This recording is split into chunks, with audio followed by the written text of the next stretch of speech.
Hello and welcome to the Brooklyn Rail's 1129th New Social Environment. I'm Chloe, Director of Programs here at the Rail, and I have the pleasure and privilege of being your MC today for a conversation featuring Ishi Glinsky and Andrew Woolbright. And now I'll introduce today's guest and host. Born and raised in Tucson, Ishi Glinsky grounds his multidisciplinary practice in an exploration of the traditions of his tribe, the Tohono O'odham Nation, as well as other North American First Nations. Working in a variety of media, including painting, drawing, and sculpture, Glinsky honors Indigenous histories by creating contemporary tributes to sacred practices, subsequently integrating the past with the present. And our host today, artist, curator, and critic Andrew Woolbright, is based in Brooklyn and is an MFA graduate from RISD in painting. Woolbright is the founder and director of the gallery Below Grand in New York. In addition to curating, he is an editor-at-large at the Brooklyn Rail. And without further ado, I'm going to pass it over to Andrew to get us started. Hi, everyone. Thank you so much for joining us today and this afternoon. I'm so excited about getting to have this conversation today with Ishi. For those of you who haven't seen it, it's a truly incredible show. There's so many dense layerings to the way Ishi uses materials, what they signify in and of themselves as Ishi's own work, but also what they speak to and signal to. It's a show I've had the pleasure of going to multiple times, and I really enjoy getting to see it, the use of materials and applying materials to the history of painting, but also wall works. So really excited to be here and excited to see all of you. And hi, Ishi, how you doing? And where are you zooming in from? Hi, thanks for having me. I really appreciate everybody coming together today. I'm here in my studio in downtown Los Angeles, right next Very to cool. the LA River. Awesome. Very cool. Well, I really want to get started because we have a lot to get through and I have a lot of questions for you. So let's pull up the slides and go from there. But first, Ishi, one of the things for those in the audience who haven't had a chance to see the show yet, I think the first impact for most people is probably this wonderful effect that you have of scale, of seeing things that we're used to assigning or thinking of an intimate, small, kind of compressed, delicate design, and seeing it expanded to huge places. Can you talk about where the sense of scale kind of originated for you? Uh, well, thank you for the speaking to the work that in that way. Uh, you know, scale scale is involved with my work, and whether I'm painting or finding my way through materials and sculpting.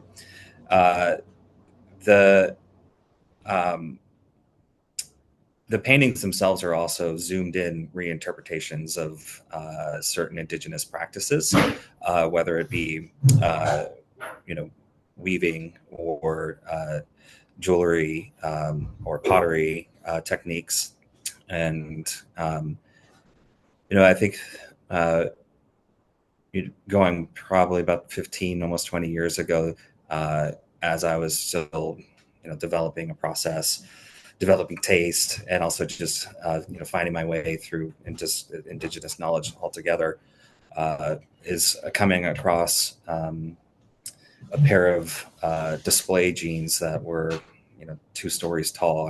I visited a vintage dealer in Seattle, Washington, and there was this mail cart which had a pair of had some denim sticking out of this giant mail cart, and that ended up being just one of the pant legs. And so I asked the individual, what this denim was, and they said it was, from the 20s, and just learning about that sort of early advertisement, but just imagining this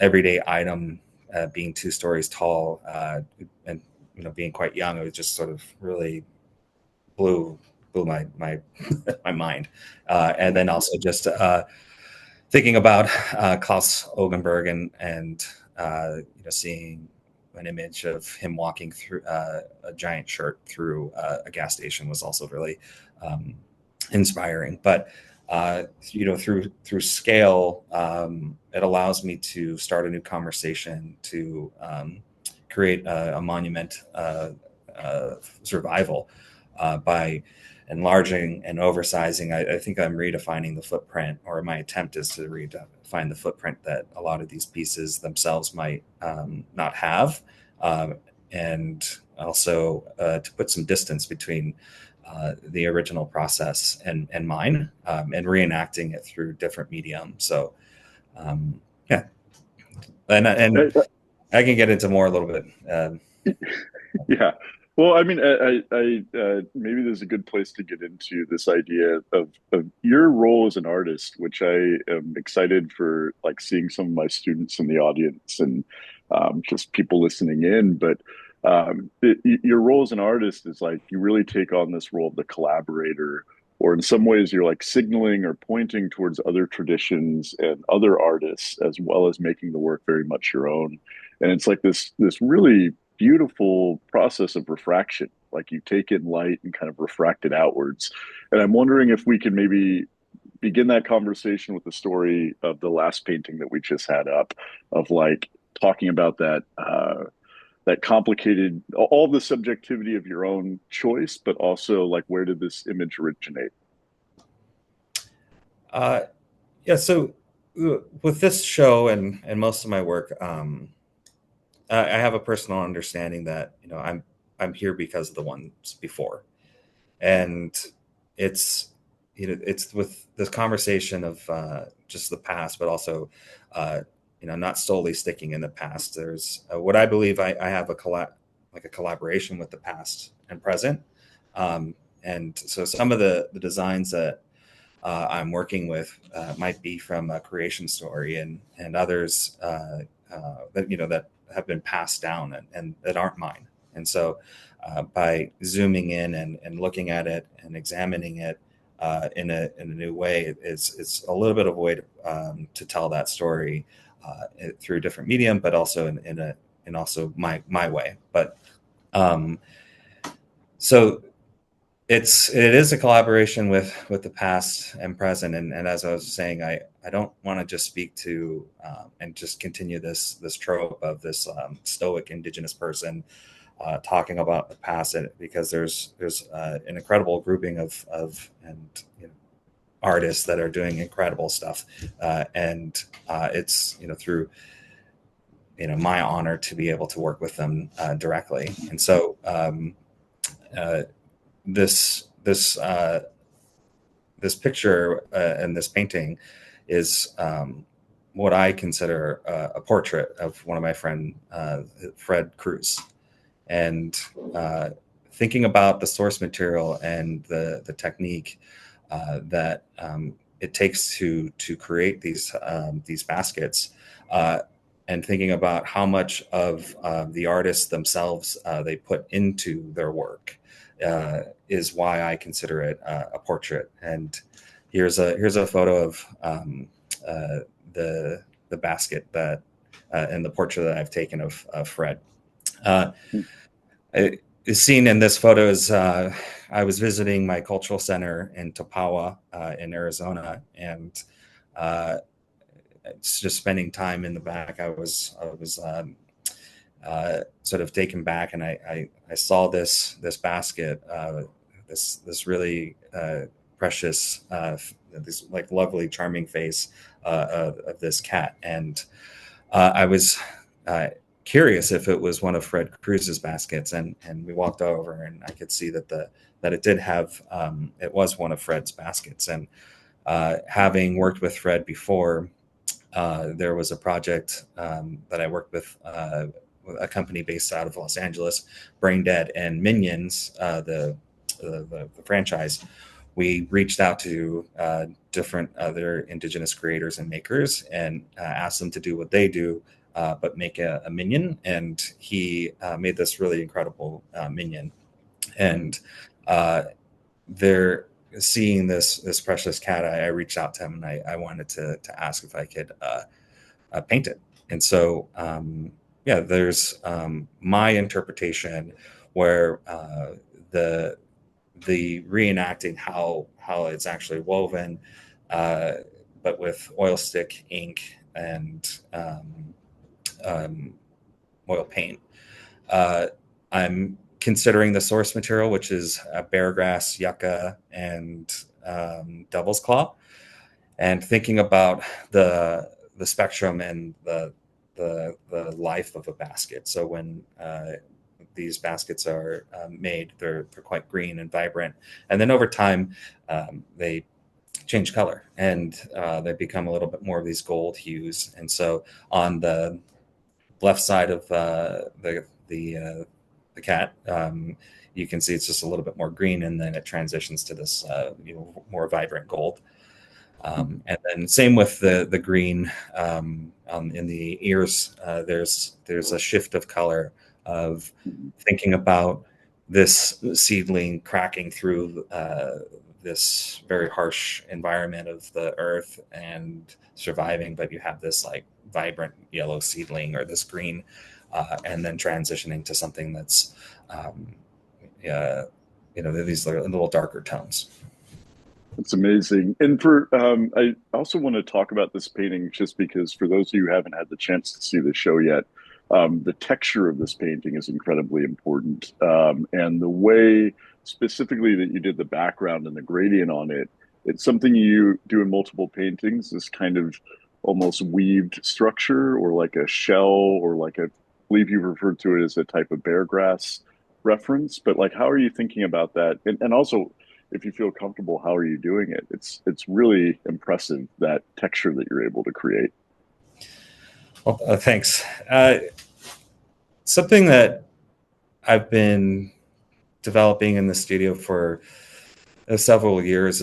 I used to compartmentalize or try to start a conversation on one canvas of this process and this other process. And more recently, I've been shuffling the deck a little bit and having all the processes together. And so the base of the cat is an ink wash with a really heavily textured oil stick, where I'll even build up medium on a palette knife and continue to add to the texture just to create that hopefully engagement with anybody that's looking at the piece. I always want to have some sort of movement and moments for an individual to hopefully look at and zero in on. But the perimeter is done with a palette knife, and so I working from Los Angeles, I'm basically coming from a memory bank and thinking about moments of different times of the day from the desert, and thinking about where I can find and see these vibrant colors in the desert. Sometimes people think that the desert is a little maybe dry or lifeless or dead, but if you are from the desert, you don't have to, you know where to look. You don't have to look that far to see these like wonderful spectrums of color. And so working from memory here in Los Angeles, I'll even think about different times of the day. So if it's a really hot day, is when the faint mirage might happen. And so a familiar landscape that I know quite well might look completely different during the peak hour of heat. And so you have these vapors that are making the landscape sort of shift and wiggle. And so I like to think about painting through these vapors, and but also when I first started painting, early Impressionism was also an inspiration, thinking about how certain painters would paint light refracting off of water during either sunset or sunrise, and how the water would bounce off, the light would bounce off the water and then onto the buildings. And you had this, sea of pastels that were all really exciting, sort of burned into my memory. And so, yeah, I like the Really, idea of being a shell too. There is that underneath an abalone shell. There are those transitions and those spectrum of colors.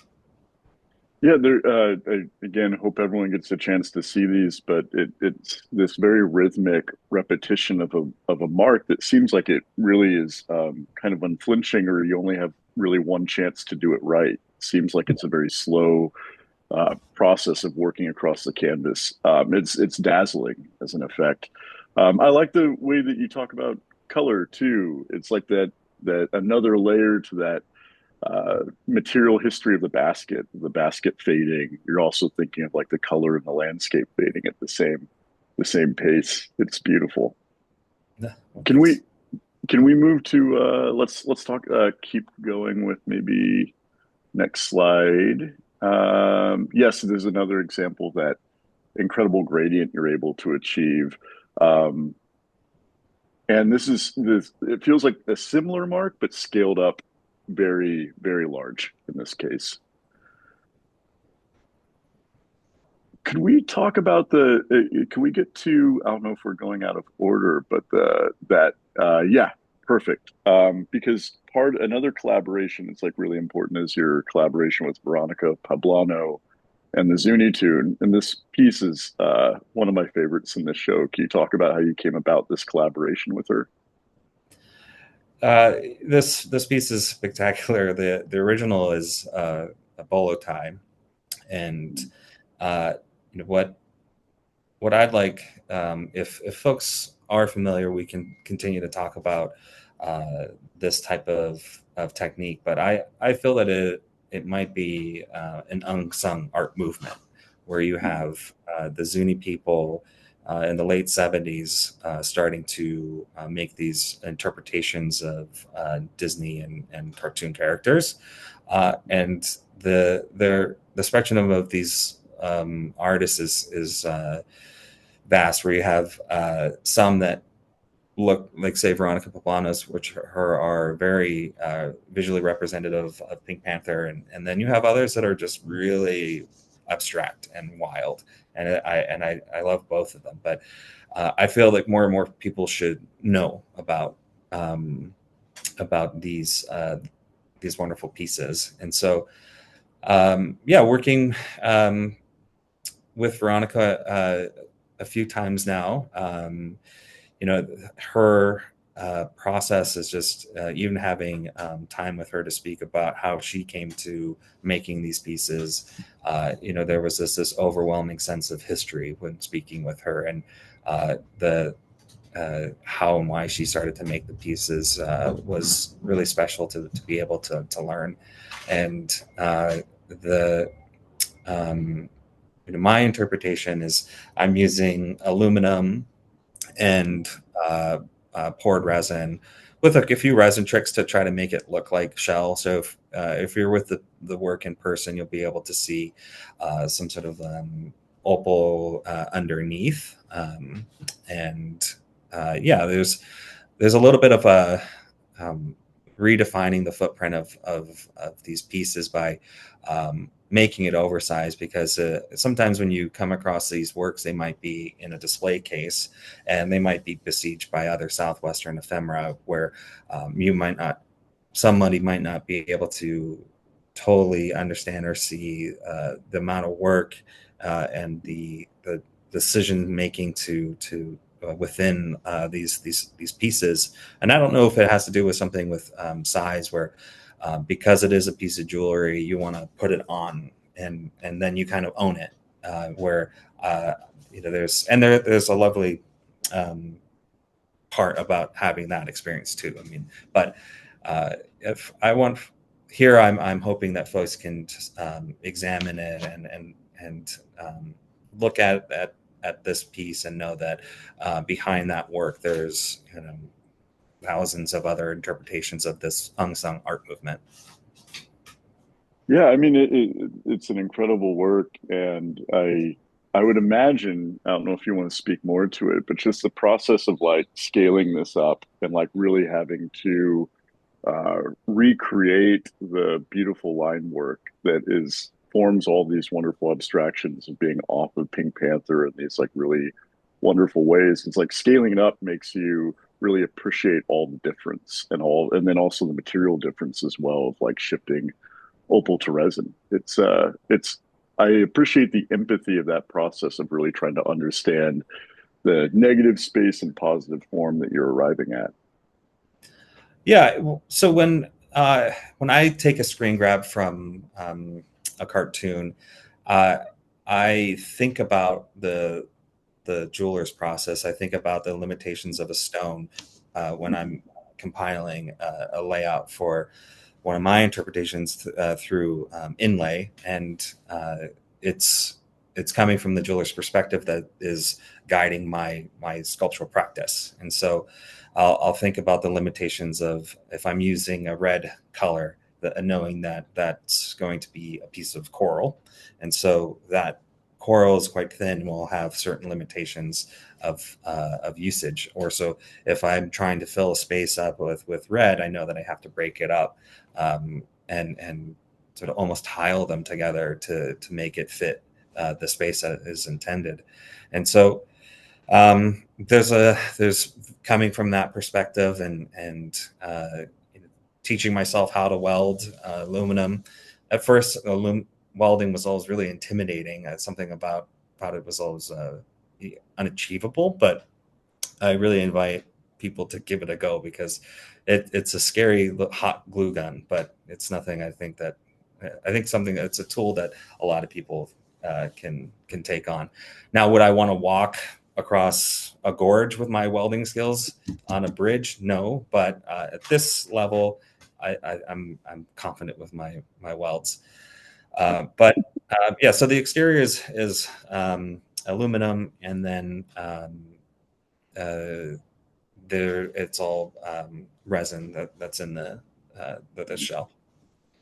And also there's those I believe it's aluminum kind of that reflect yourself back at you, like where near where the hands are, or like and can you talk about the choice? I mean, other than seeing yourself in it or seeing the world kind of bent around it, Well, that mirror ball. I think a lot of folks engage when they can see themselves in the work, but that wasn't the intention. Huh. It the high polish just came natural, but the those were on the original, and the conchos on each side are just reenacting Veronica Poplano's work. I love that it's a reenactment that then also does a really complicated trickery with it as a sculpture that really um, made it work in multiple ways for me.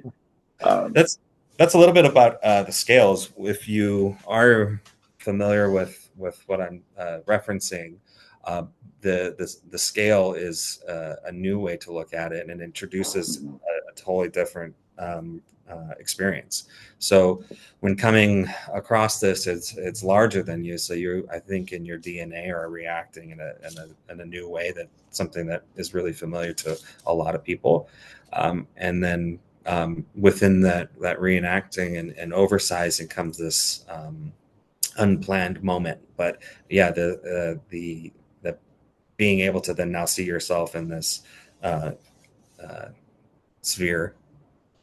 yeah. Well, I mean, it reminds me.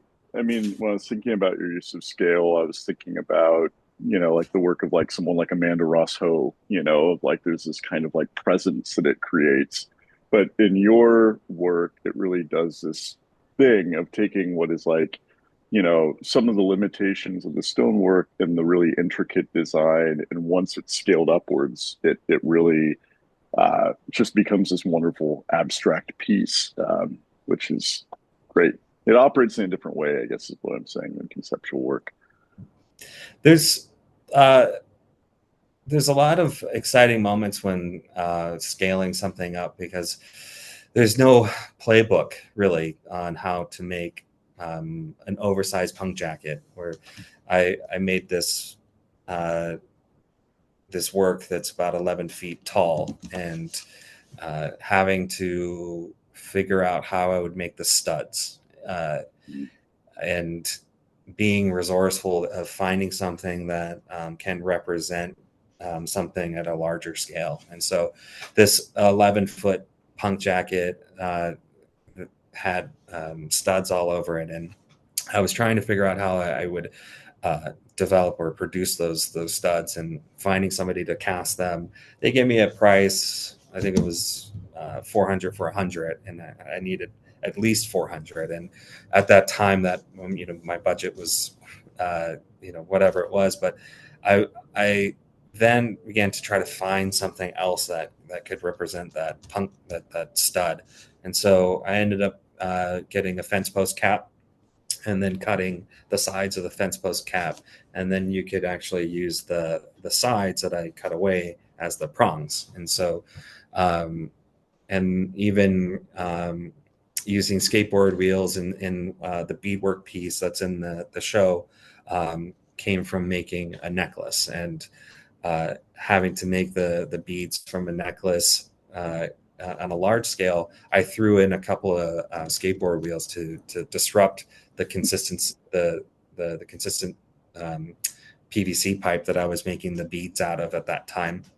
And I felt it made it a little bit more stone-like and natural. And so that work informed another work, and then informed another work. And so,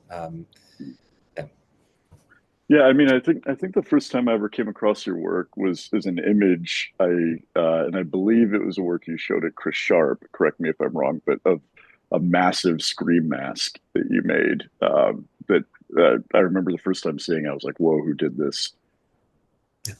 that was for Made in LA, the Um, last Made in LA. oh, very cool.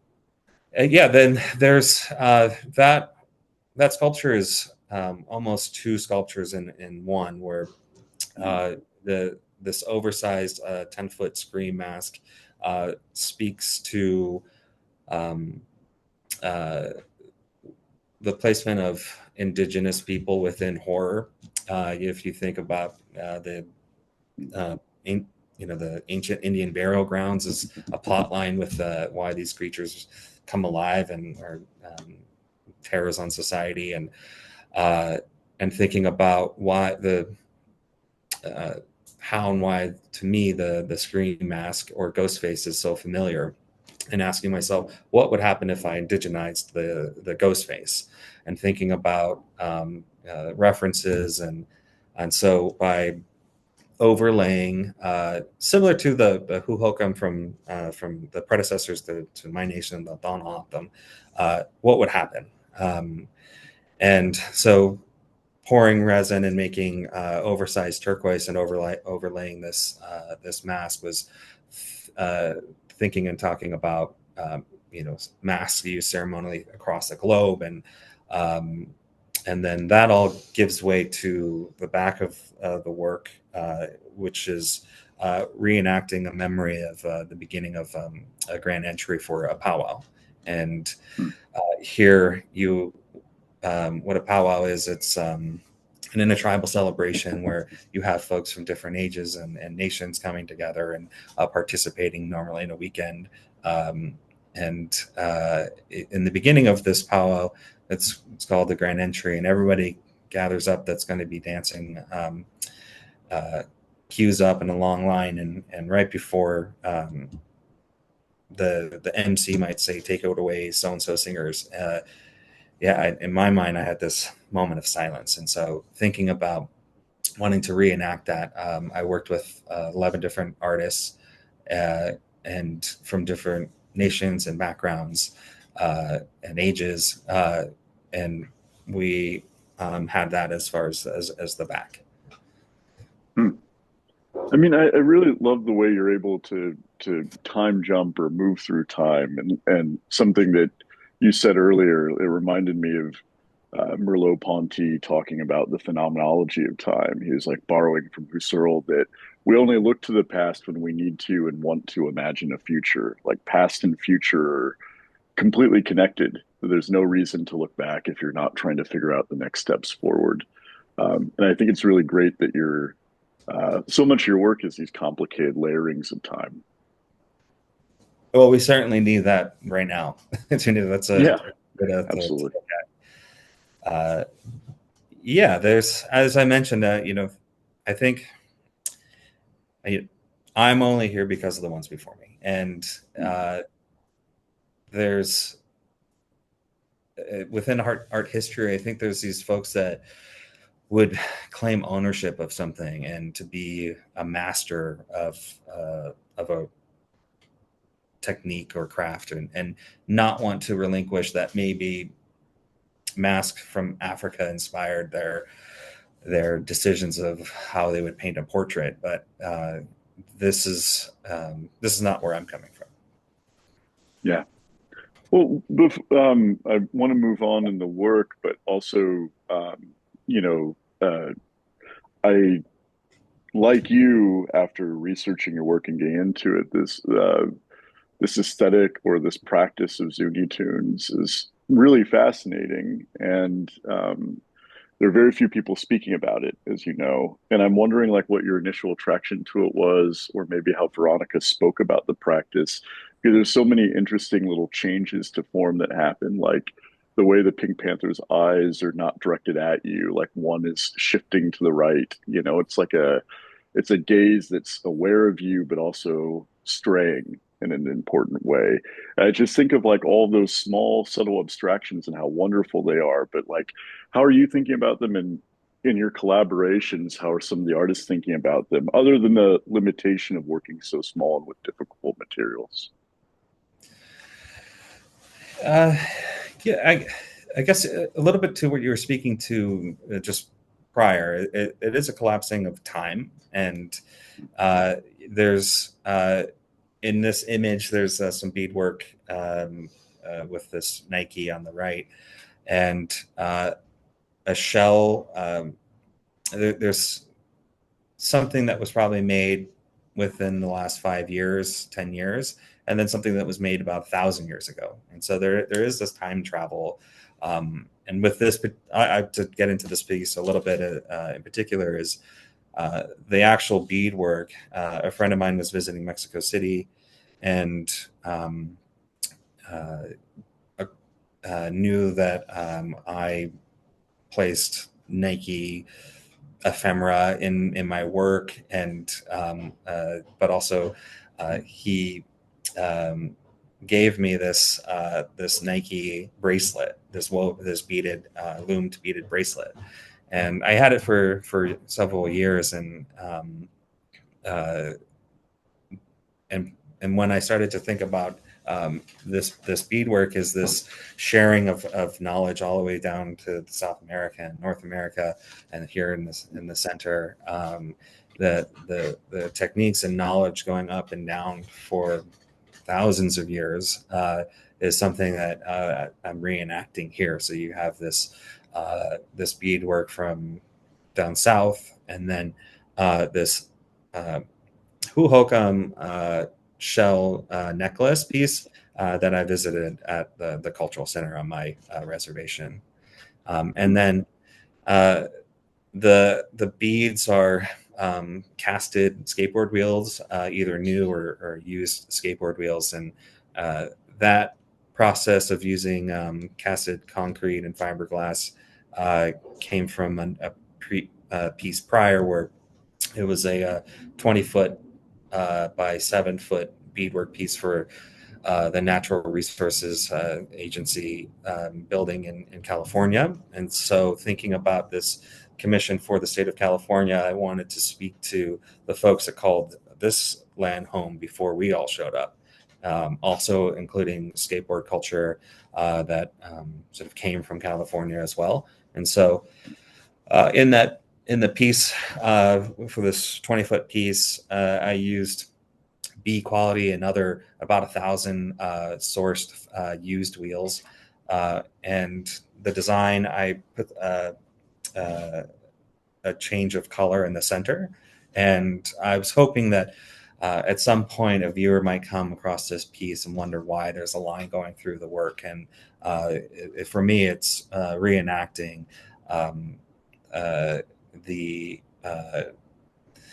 the proximity and the access to people's homelands. And so some of their lands are completely underneath cities and underneath concrete, or divided and broken up by freeways.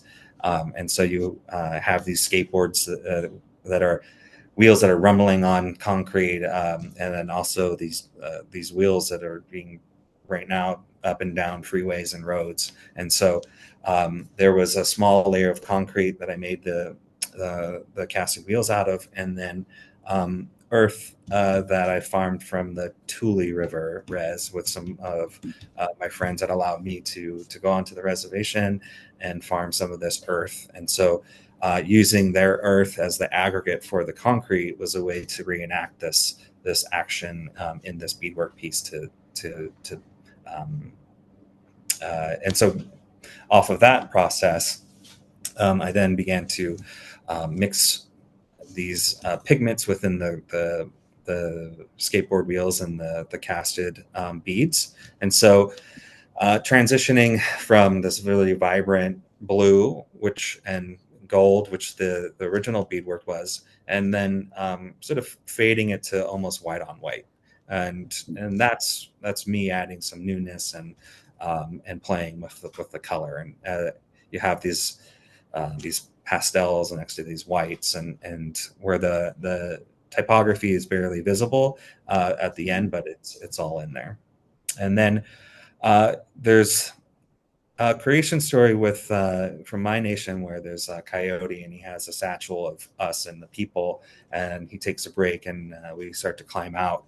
And not to get into that story too in much detail, but I love this idea of these creatures crawling on this satchel. And so I wanted to take one of these images, or sorry, these necklace pieces, and then place it almost crawling on the beadwork. There's another piece that I made with this work. This work was shown in Art Basel with PPOW, I believe 2 years ago.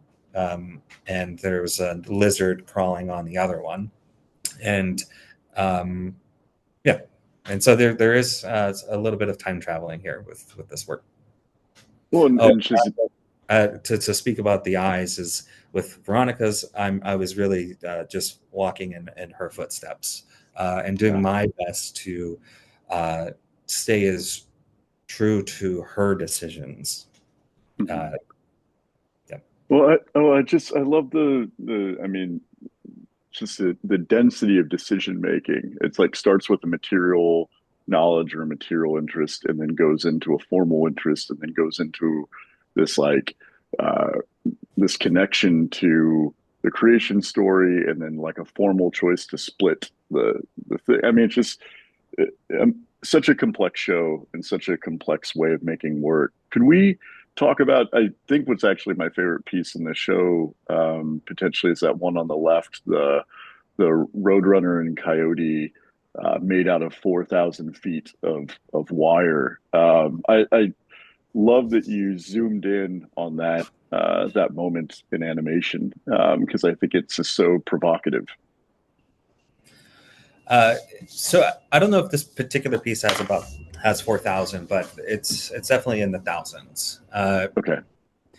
I started making these wire baskets in 2010. Being really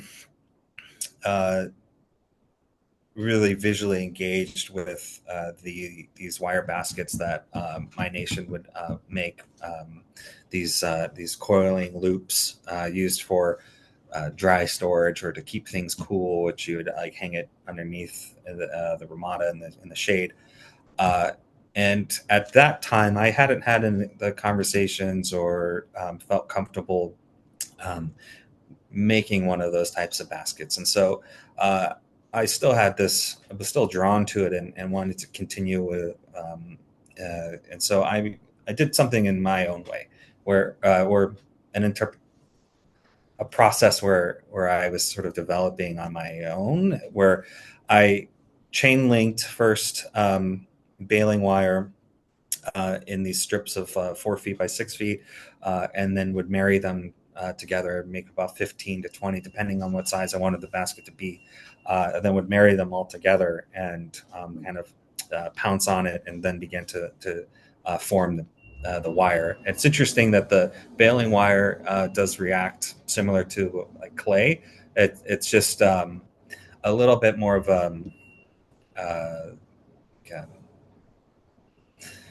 beefy material, so I have to use like a concrete block, a baseball bat to shape and form the basket. And so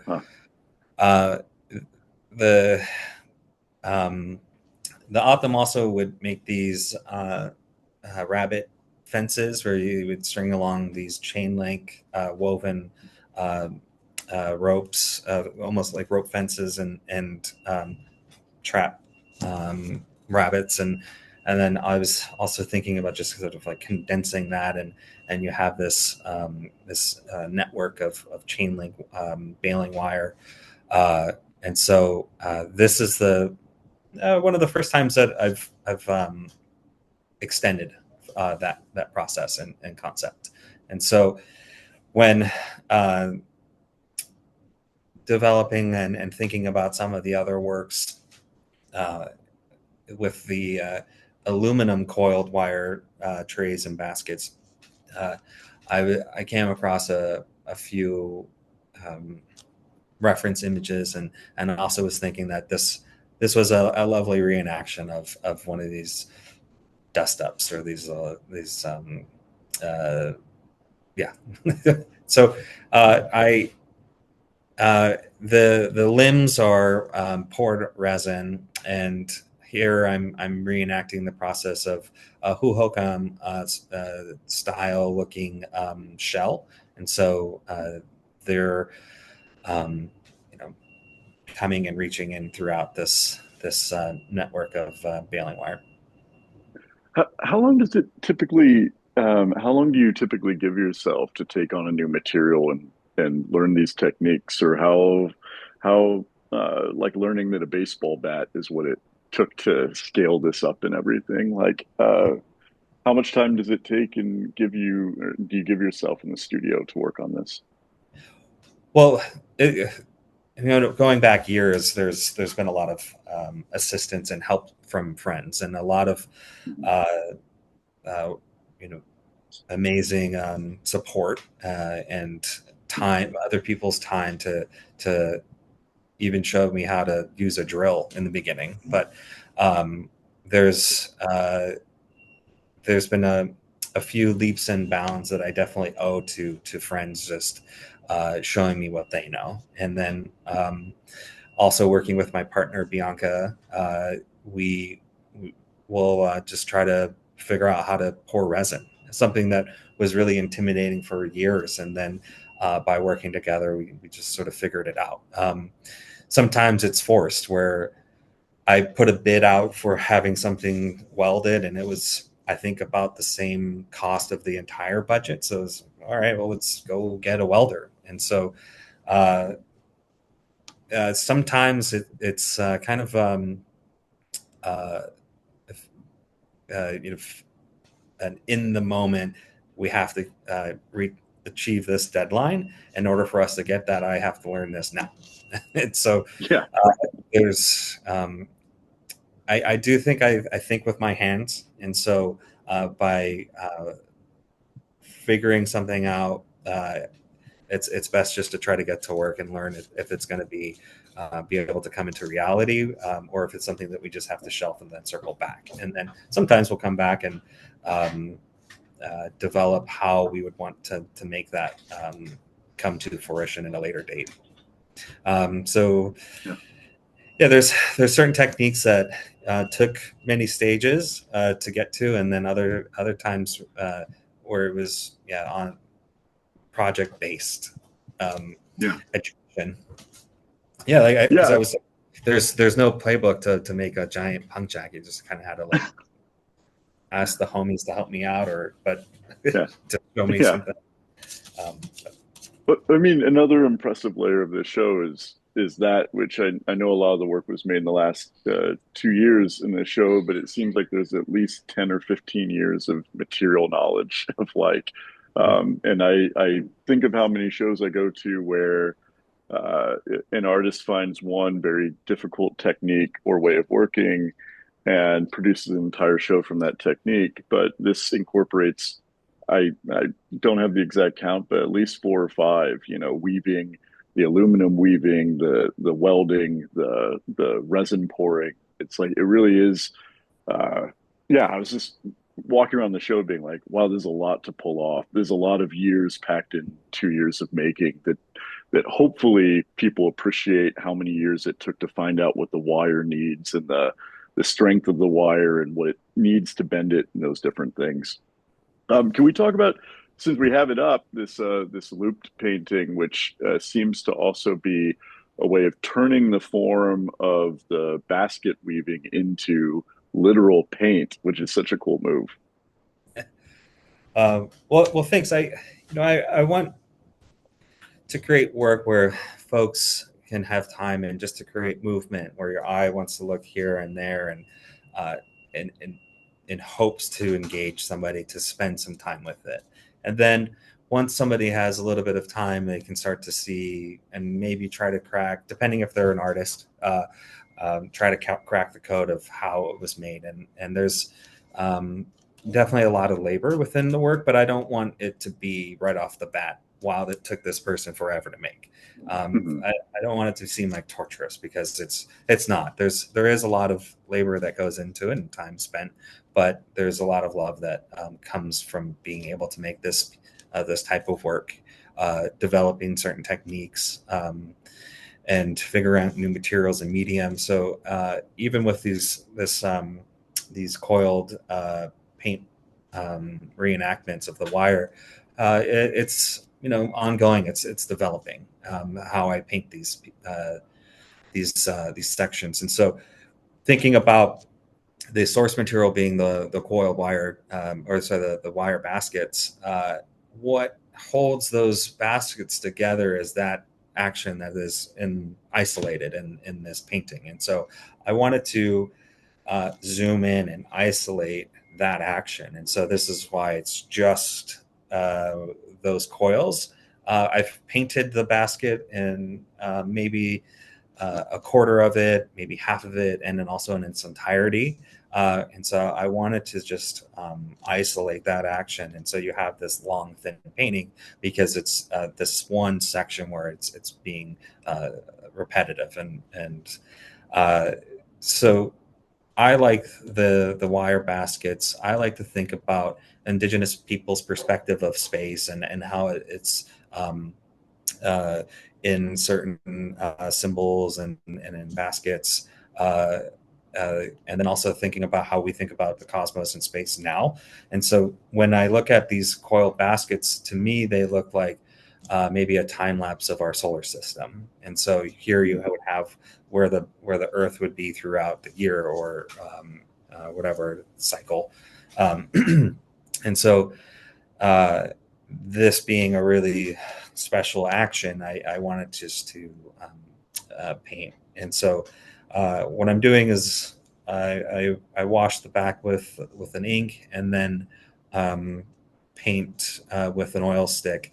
It weaving and developing a technique to do that. It's always fun and challenging.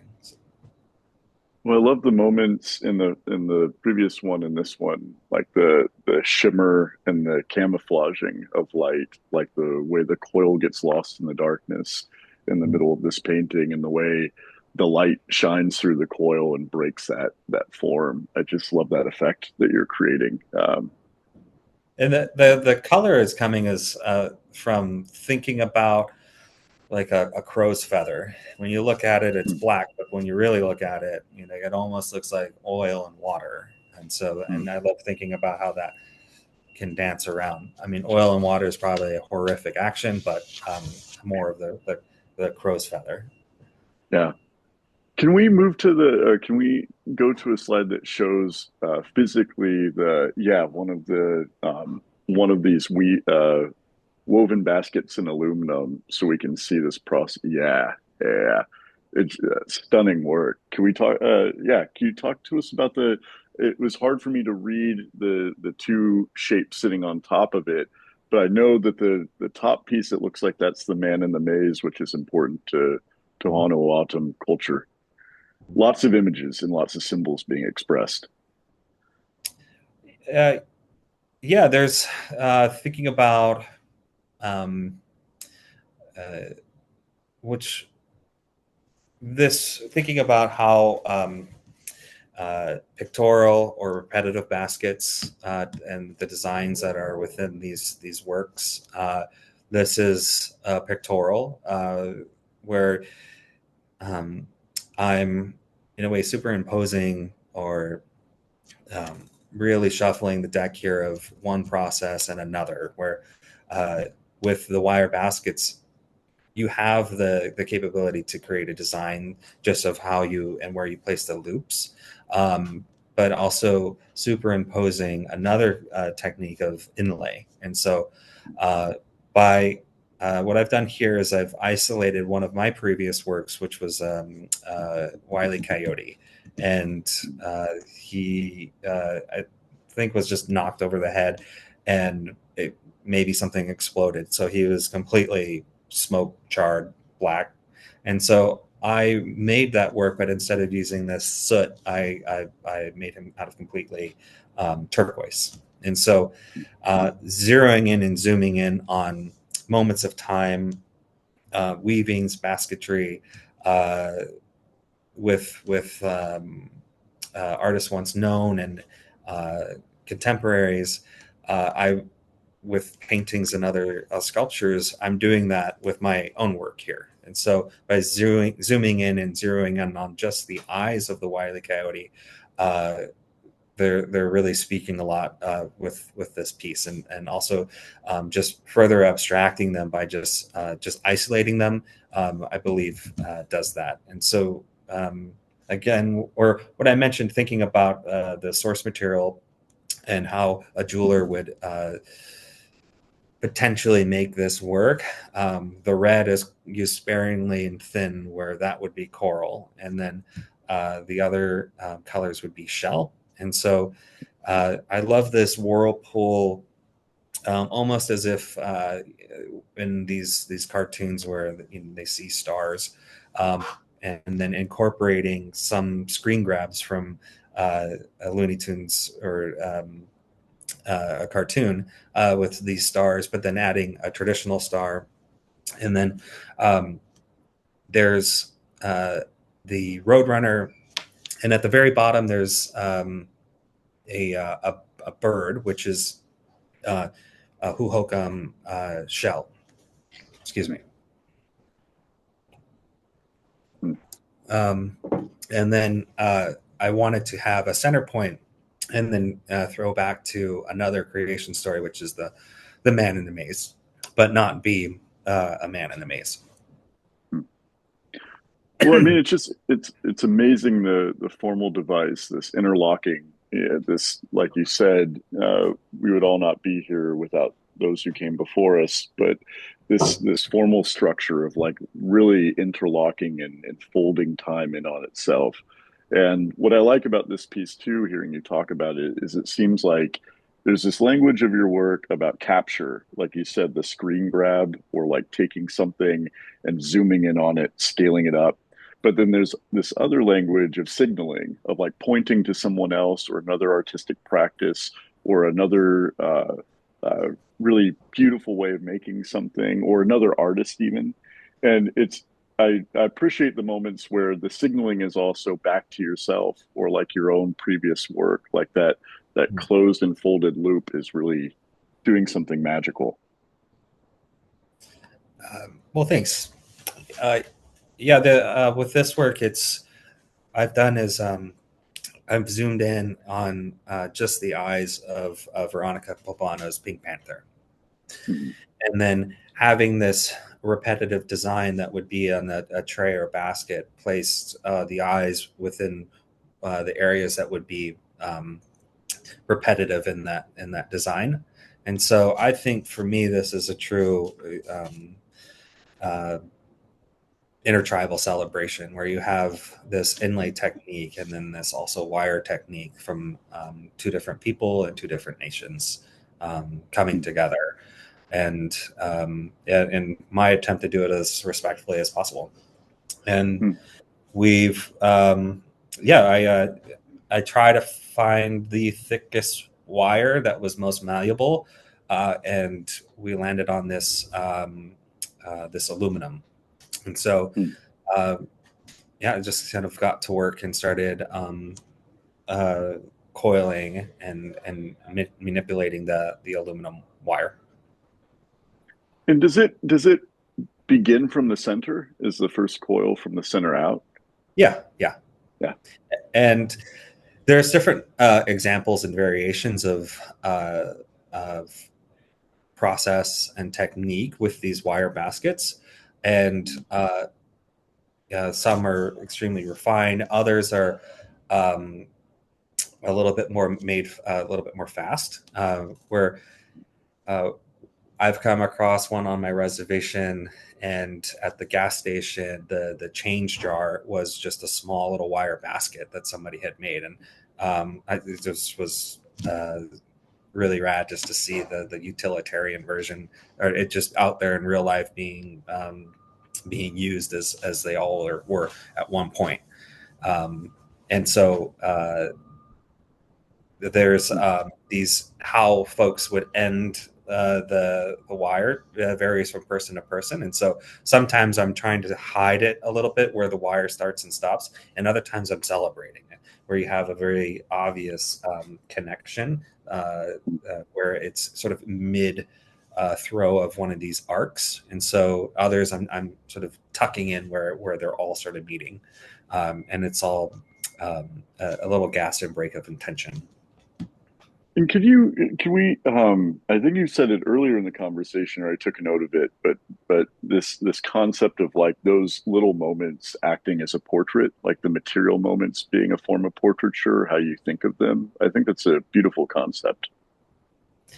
Yeah, and so so much of these makers of why they make things and how much they put themselves into these pieces, there's it's why I consider it a portrait of them. And so there's these there's these examples where some weavers might be able to even just recognize somebody else's work just by looking at it because they can see, oh, that person made this and that person made that. And so there's also examples of uh, folks leaving a thread as a way out, and reenacting that as a concept on the other basket. There's the job's not done or complete, or only I guess creator is perfect, and using that as a way to guide my process. I love that. I mean, it's really interesting for this piece, the way you're thinking of it as like a binding together of two indigenous practices, like a marriage, like a beautiful, harmonious marriage. But then when I encountered it, I was really impressed by, this loop of the maze, but also the way you're using Veronica Plano's eyes from the Pink Panther.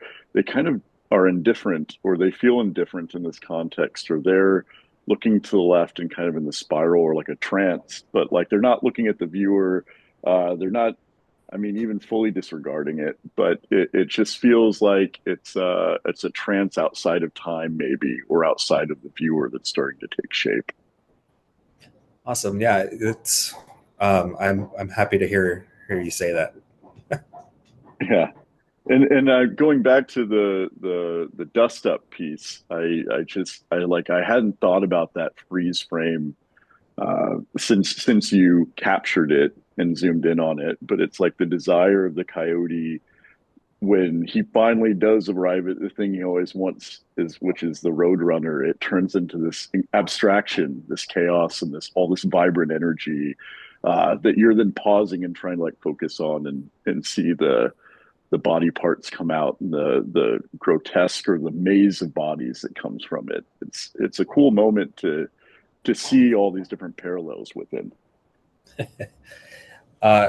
Yeah, it's the work isn't necessarily about Looney Tunes or my appreciation to cartoons in general. But it is fun when I'm doing my research and screen grabbing cartoons.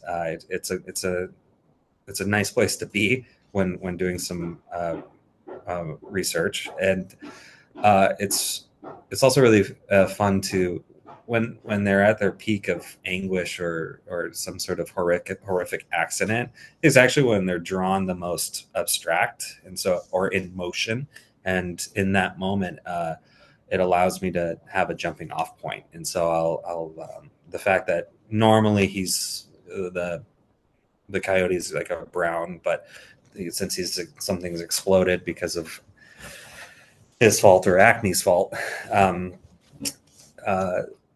it's a charming place to be because of how the humor within these cartoons, as far as like a way to start the abstraction, but also taking screen grabs and using it in today's context.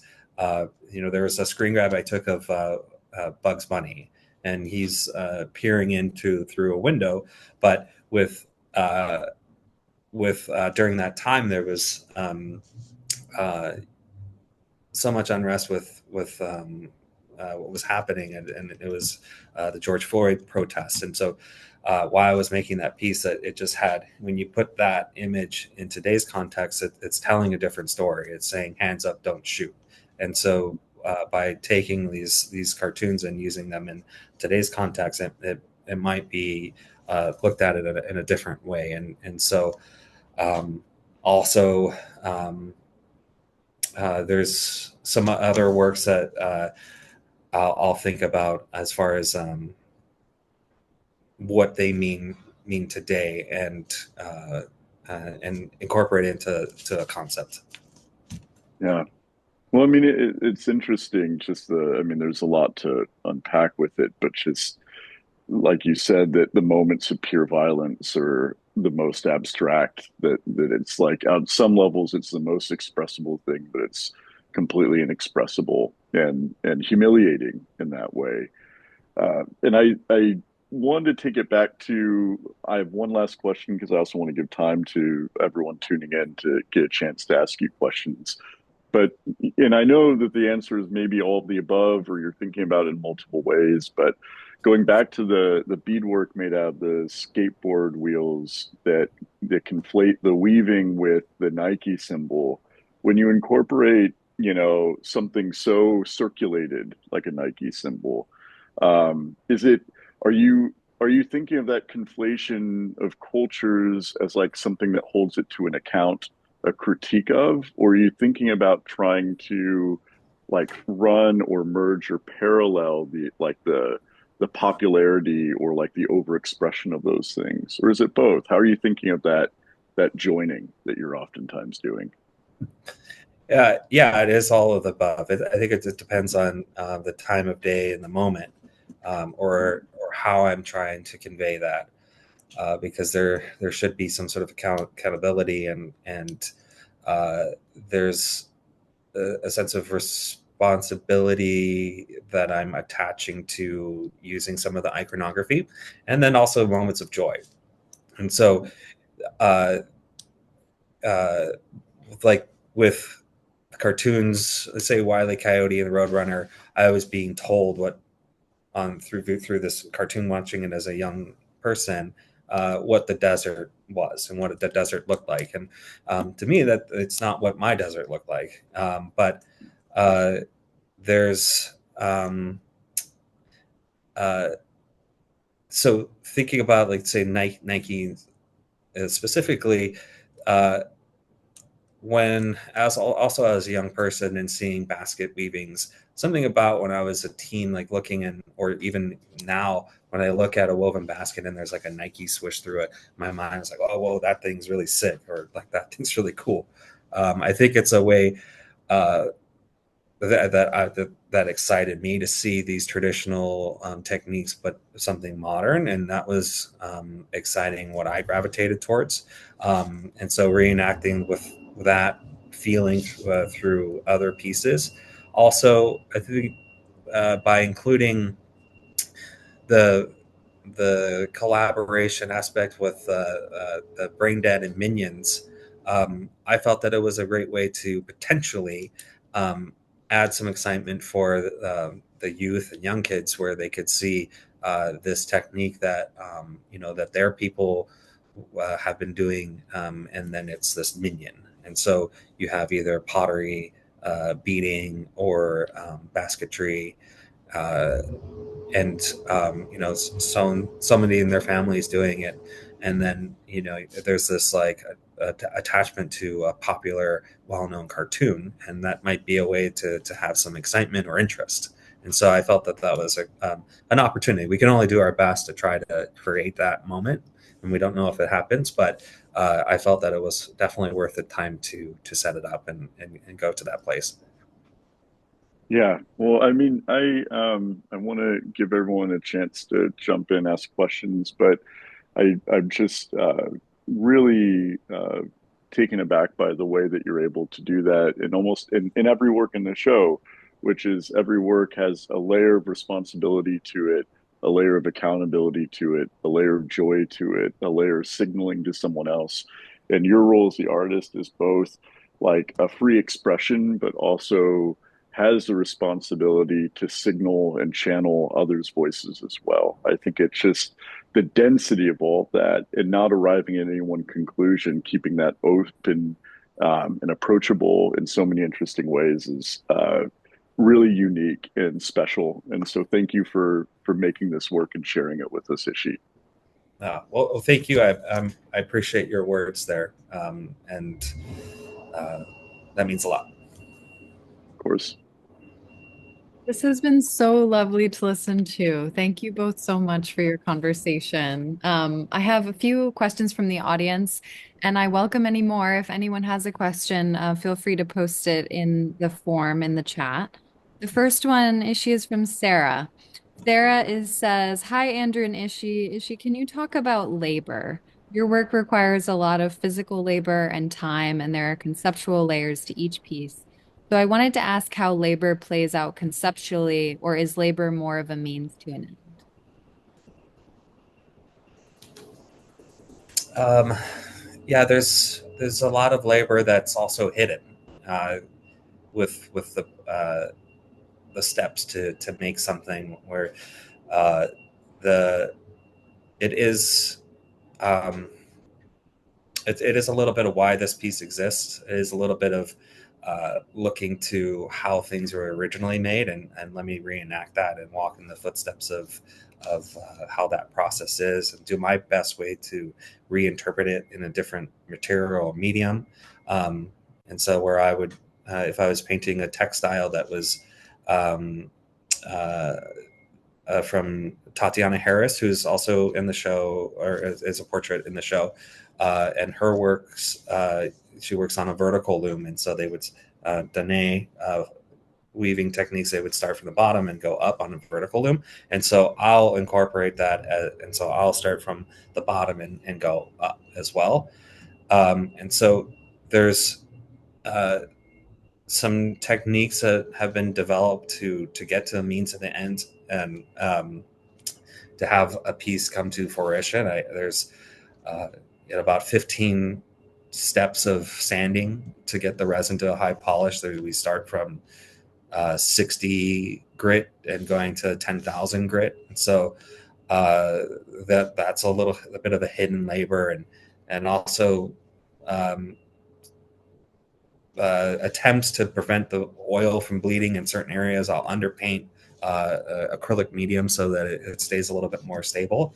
And so there's utilitarian versions of what uh, is a necessity as far as making the work, but also a repetitive mind state to be, and to develop these gradients, and to Andrew, what you were saying is, you kind of only have one shot. And so where I'm at mentally when I'm painting, there's a place I have to be and a certain pool. Also, a labor of developing my own technique with painting, or coming to it on my own. Working with a studio mate who's a very talented engineer and architect, to develop my canvas. And so my canvas spins around 360. So I only like to pull one particular way.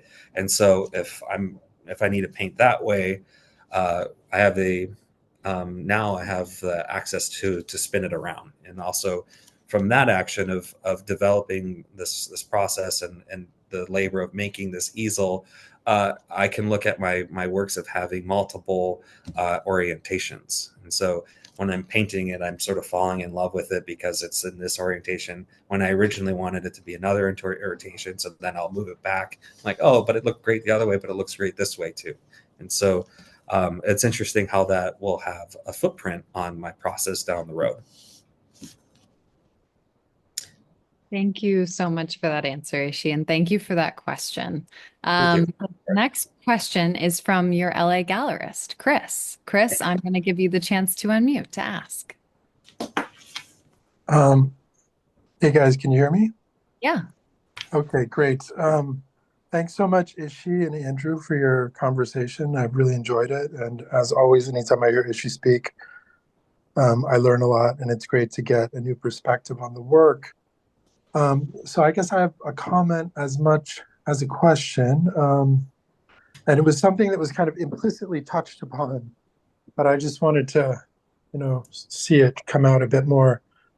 I guess one of the things that's fascinating about me about Ishi's work is your relationship to like resourcefulness and adaptation, and the way this is kind of inspired by different indigenous practices. And this is something like I learned about from you.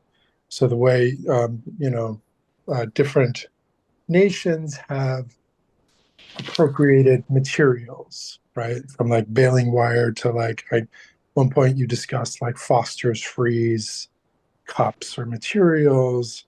And even the way, let's say that you have appropriated skateboard wheels to kind of mimic beadwork at a larger scale. So there's a kind of pragmatic, kind of method to your making. And even I think of like Zuni Tunes, for example, and the way, in my limited understanding, the way that kind of the Zuni people adapted or appropriated non-indigenous iconography into the jewelry to appeal to non-indigenous people, and thereby kind of adapt like economically and kind of develop this mode of survival.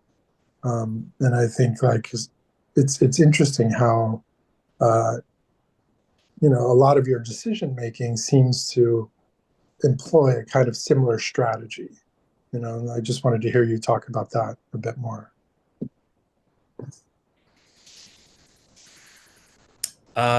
Well, yeah, it's tough is when you're saying about the Zuni folks making jewelry to appeal to non-Zuni people. That's I think a complicated statement, because there are moments where they are making things for themselves, but there's also moments where they are putting things in a market and participating in markets or selling to certain galleries and vendors throughout the Southwest. There is that element of making things for non-Indigenous people, but the usage of materials is something I've gravitated from a very young age. Even just when I was going to school for graphic design in the figure drawing class, I was still coming at a process in which maybe in a weird way back then, but being resourceful is something I think that is a through line through my growth as an artist and navigating my way through Indigenous knowledge to get to this particular point of comfortability and